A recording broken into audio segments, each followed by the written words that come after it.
Per la seconda batteria Nian Patricia McElroy. In corsia 1 Giulia Pamio in 2, Valentina Revelante in 3, Anna Porcari in 4, Emma Scomparini in 5, Agata Gortenuti in 6, Giorgia Merotti in 7, Giulia Salvadori in 8.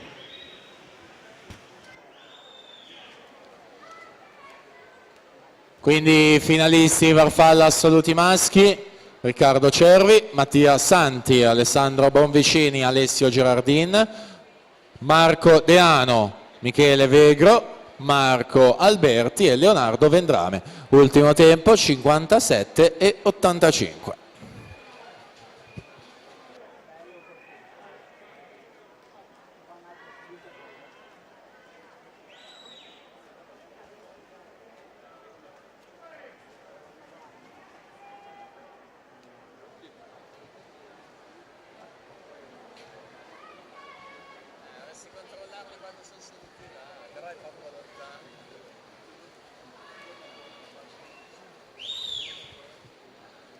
Carlotta Nardo, 1:12,79 per questa prima batteria del dorso ragazzi. Al via abbiamo la numero 2.